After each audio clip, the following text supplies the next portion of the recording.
say whatever you want to a group where in a platform that won't be censored at all.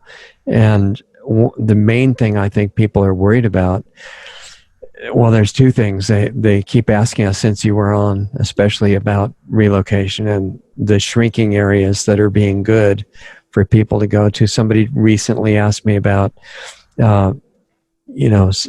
people in Mexico saying, oh, there's a lot less control here and it's going to be great. And I feel like the government is the cartels in Mexico. That's not necessarily very secure.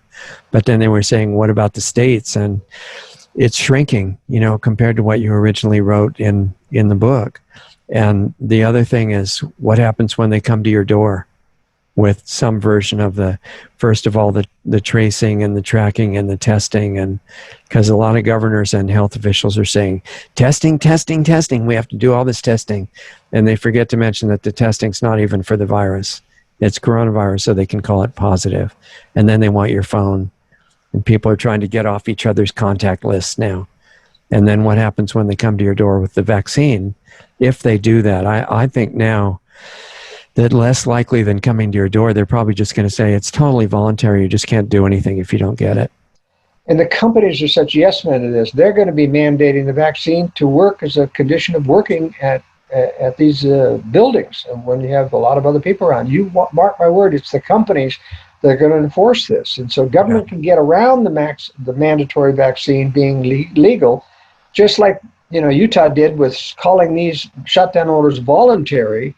Now, if you don't abide by them, I'll make them mandatory, he said, but they're voluntary. He was praised for not making it mandatory, but there's no praise deserved at all.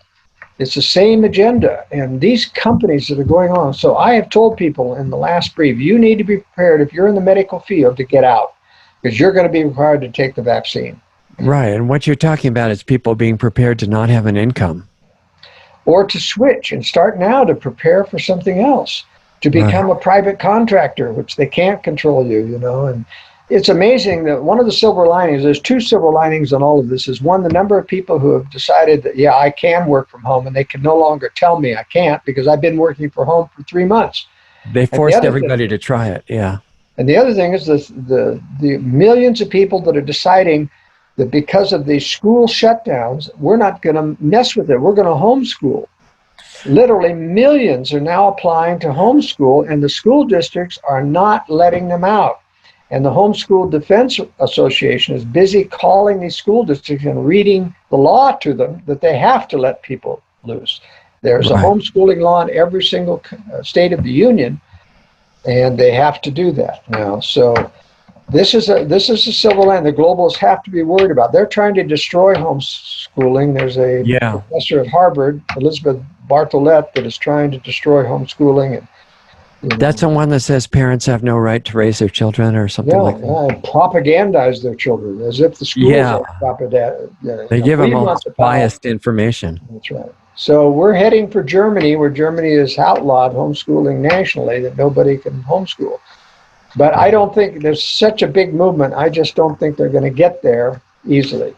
But they're going to try to have this immunity passport. You can't work in other ways without having had the vaccine. And we've got to. There's one called COVID Pass. Did you hear that? Yeah, COVID Pass is another one. E-Pass. There's all kinds of things being developed. People need to be hardened and prepared to resist. They need to teach their children to stay away from vaccines. They're all dangerous. I don't take anything now, and I'm finally feeling healthy. After all the vaccines I got in the military, it's taken me years to get to the point. I don't get a cold. I never get the flu. Right. I'm very healthy, and people. In other words, normal. That's how it's supposed to be, right? That's right. But you can't eat junk food and normal food and eat out every day and expect to do it. You've got to exercise. You've got to be thin. You've got to really get a lot of aerobic exercise. I'm not talking a little bit of walking each day. I go out and run, and I'm still 73. And I'm still. And you can't hide from the sun all the time, too.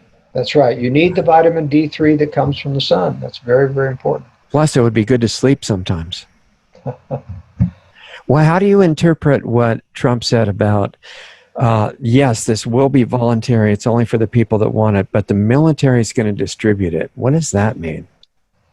Well, it isn't really clear. He's called out the military to kind of get all of the supplies in hand. I'm not sure that he would have a military person come to the door. That would be ruled highly illegal, to do that. They cannot engage in law enforcement techniques. So I'm not sure that's clear yet that this is going to be a military operation. That would be really mandatory and threatening. But it really could happen that the president says we're not going to mandate it, but the governors could mandate it.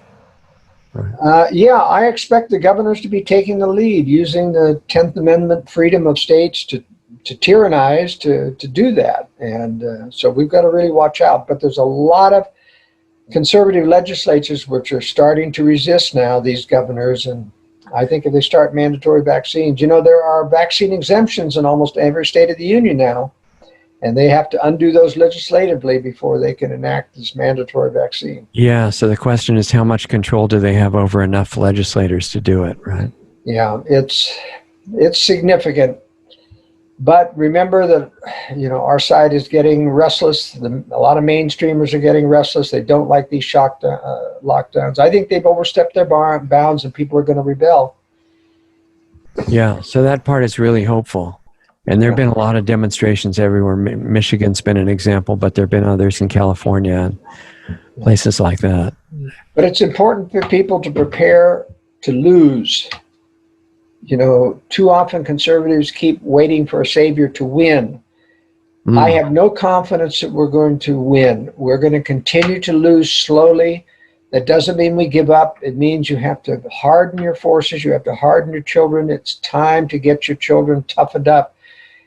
Get them out of public schools now, because they're going to be mandated to get these vaccines. Right. That's what should drive good parents out. I know it's hard to homeschool. I've homeschooled my wife, all 6 children, and most of our children are homeschooling their children. It can be done. You produce excellent results that way, but prepare to get out, prepare to change jobs. This is a fight for your life. Yeah. The kids are being taught to turn in their parents too. Yeah. So, well, thank you, Joel. I think I want to remind everybody to get your newsletter if they get a chance. editor@worldaffairsbrief.com, right? That's right. Strategic relocation remains a great reference. Good to be with you. Remember, a 4th edition is coming out now. Right, I want to get it. About the middle of June, right?